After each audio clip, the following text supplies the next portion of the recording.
ለዛም ነው አንድ ባንድ እየወደቁ ያሉት። ወንጀል የሚሰራ ምንም ጊዜ መጨረሻው እስር ቤት።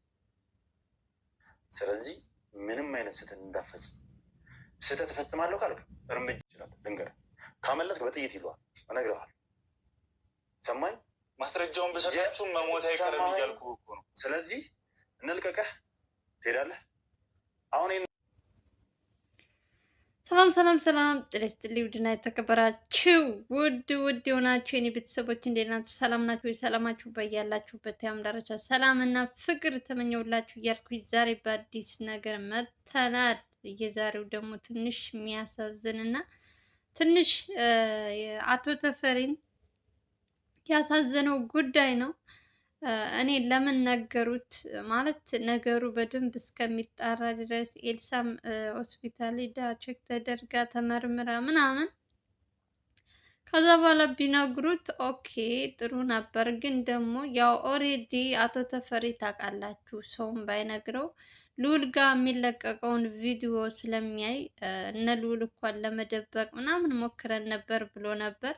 ግን ደግሞ ቪዲዮ ስላዩ እንግዲህ ልጄ እንደዚህ አይነት መከራ እንዳሳለፈች አላወኩም ነበር። በተለይ ይሄ ቪዲዮ ማን ነው ኤፍሬም ደብቆባታል ቪዲዮ ምናምን ተብሎ እሱ ቪዲዮ ከታየ በኋላ ልዑል አይታችሁታል። እንግዲህ በሱ ምክንያት እንግዲህ አባቷ በጣም እኔ ያላቅም ራሱን ስቶ ምናምን እነ ልዑል እንግዲህ ተደውሎለት ነው አቶ ተፈሪ ታመመ ምናምን ብለው የጠሯቸው። ምክንያቱም እንትኑን ሲያይ በቃ ራሱን እንትን ማለት አልቻለም።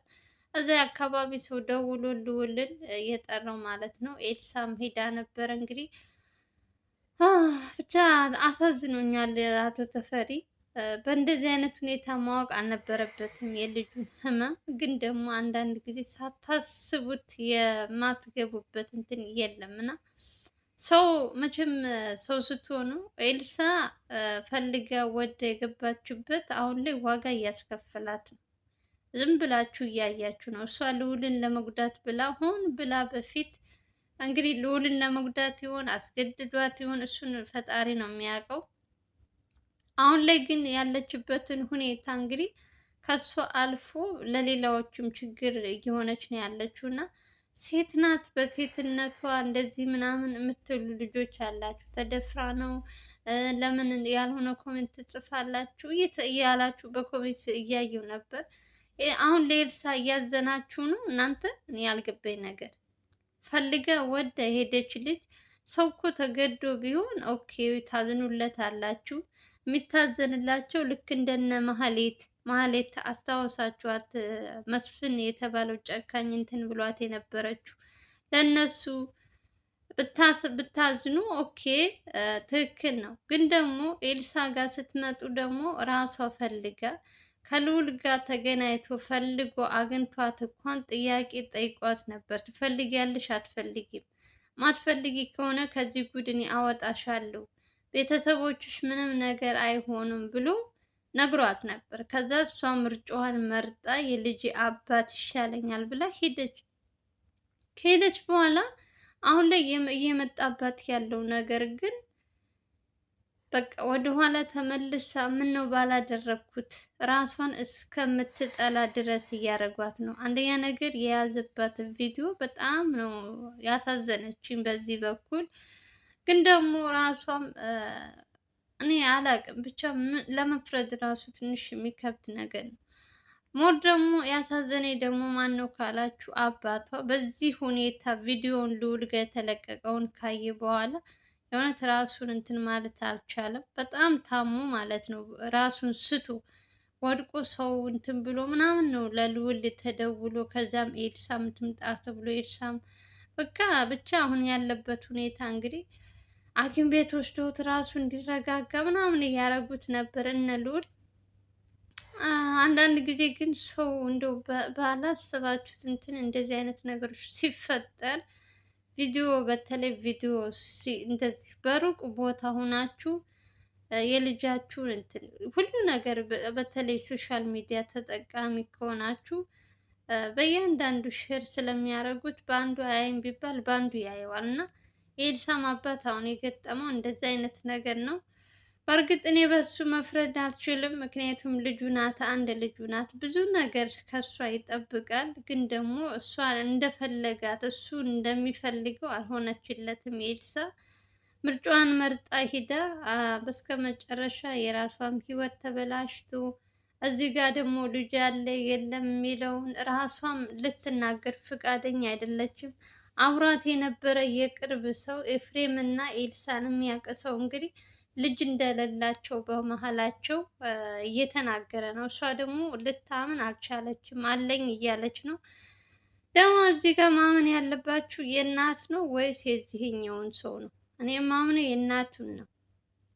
እናት ልጅ አለኝ ካለች አምናለሁ ምንም ነገር። አንደኛ ነገር በምንድን ነው እንትን የሚለው እንግዲህ አላቅም፣ ተመሳሳይ ፎቶ ይሁን ወይስ የራሷ ልጅ ነው የሚለውን አላቅም። እኔ ግነት የህፃን ፎቶ አቅፋ ምናምን የተነሳችው እንትን ብላለታለች። ለሉልም አይቶታል።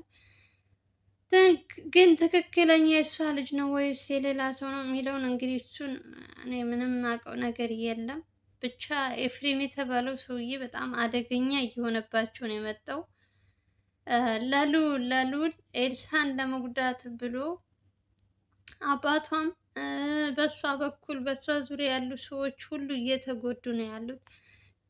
ልዑል ኦሬዲ አሁን ይሄ ህፃን እውነት ትክክለኛ ይኑር አይኑር ስለማይታወቅ ላይኖርም ማለት እሷ ልጅ አለኝ ያለች ነው። ይሄኛው ደግሞ የለኝም ስላለ የላትም ስላለ ልዑል ከነጭራሹ አሁን ትኩረቱን አድርጎ ኤፍሬምን ፈልጎ ከገባበት ገብቶ ቅጣቱን እንዲያገኝ ቢያደርገው እኔ ደስተኛ ነኝ። በቃ ትልቁ እንትን ሸክም የሆነባቸው ስራቸውን እንዳይሰሩ በሚሄዱበት እንቅፋት እየሆናቸው ያለው ኤፍሬም ስለሆነ ማለት ነው። እና የኤፍሬም ነገር ቢያልቅና ከዛ ነገሩን እንደፈለጉት እንትን ቢሉላቸው አሪፍ ነው። ብቻ እግዚአብሔር ይጠብቃችሁ። እኔ ሌላ ምንም አለም። ሰሞኑን በጣም ብዙ ነገሮች ተፈጥረዋል፣ አዳዲስ ነገሮች። በተለይ በኤልሳ ዙሪያ ላይ ብዙ ነገር እያየን ነበረ። ግን ደግሞ ያው ምንም ልታረጉት ምንም እንትን ልትሉት አይቻልም። አንዳንድ ጊዜ አይታችሁ እንዳላያችሁ ታልፉታላችሁ። ግን እግዚአብሔር ደግሞ ለበጎ ነው እና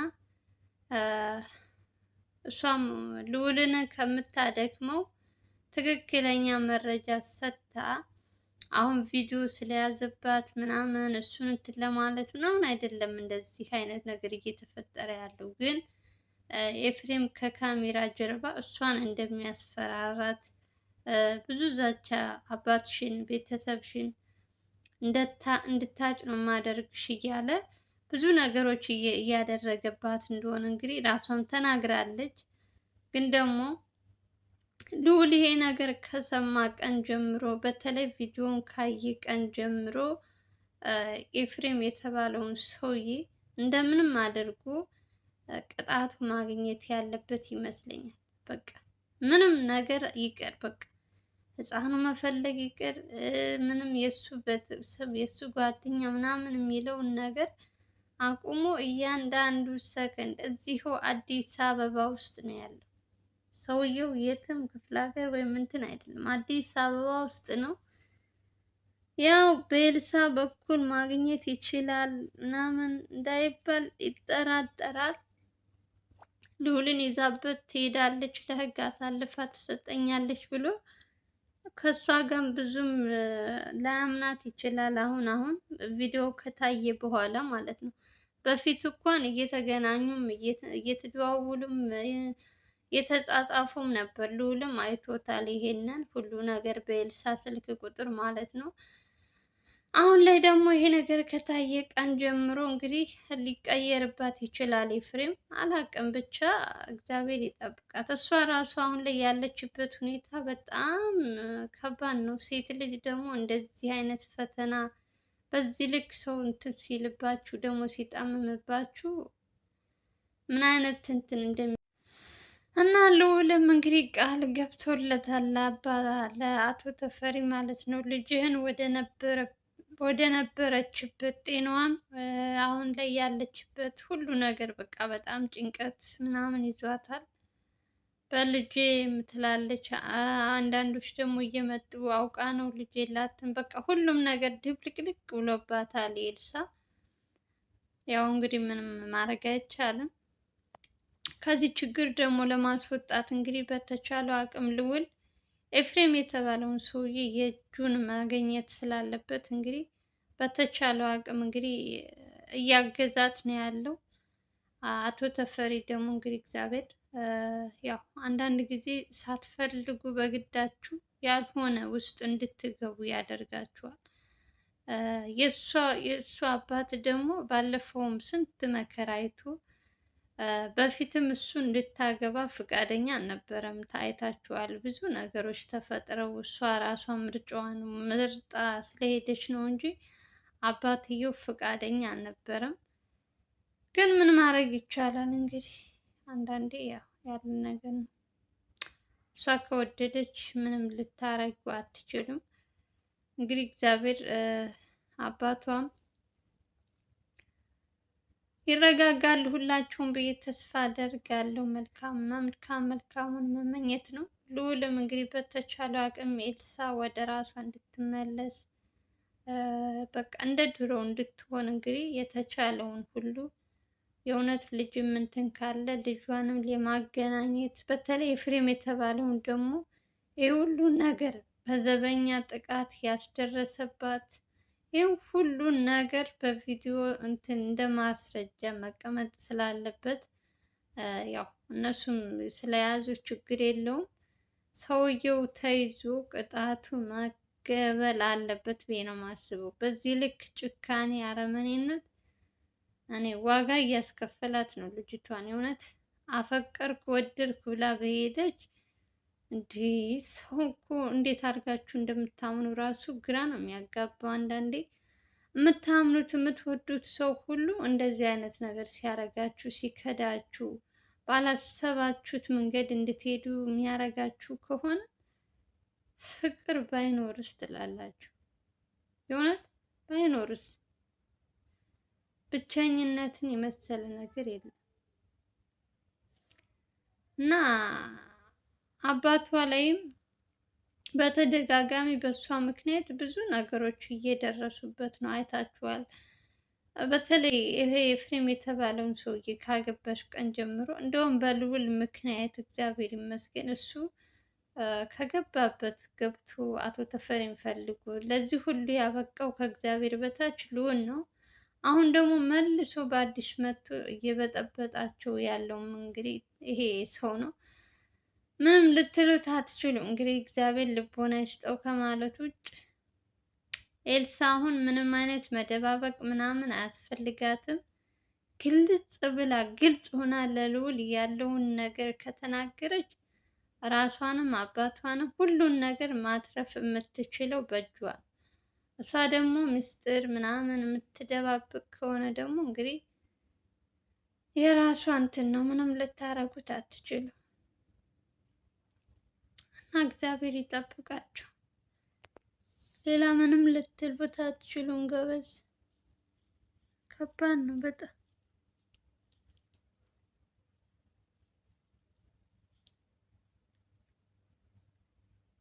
ወይ ጉድ! ምን አይነት እንትን እንደገባ ግን አንዳንዴ ሰው ሳታስቡት ባላሰባችሁት መንገድ ኤፍሬም እንደዚህ አይነት ችግር ይፈጥራል ብሎ አሁን ሰው ማን ያስባል? የእውነት ወደድኩሽ ብሎ የሚያሰቃይ ሰው እኔ አላውቅም። ምን አይነት አስተሳሰብ እና ምን እያሰበ እንደሆነ ሰውየው ግራ ነው የሚያጋባው። ብቻ እስኪ መጨረሻውን ያሳምረው። ልዑል ፈጣሪ ይጠብቀው ከዚህ ሰውዬ። እንደው ነገሩ በሰላም እንዲያልቅ የእውነት አቶ ተፈሪም እንግዲህ እንደሚፈልገው ልጁ እንድትሆንለት ሁላችሁም በጸሎታችሁ አስቧቸው። እንግዲህ ሌላ ምንም ልላችሁ አልችልም ጋይስ። የኤልሳ ነገር እንግዲህ ይሄ ነው መጨረሻው። መጀመሪያ ብዙ ነገሮች እያን አሁን ላይ ደግሞ አዲስ ነገር ተገልብጦ ችግር በችግር አድርጋችኋለች። እንግዲህ እስኪ እናያለን እስከ መጨረሻ ድረስ እዩ።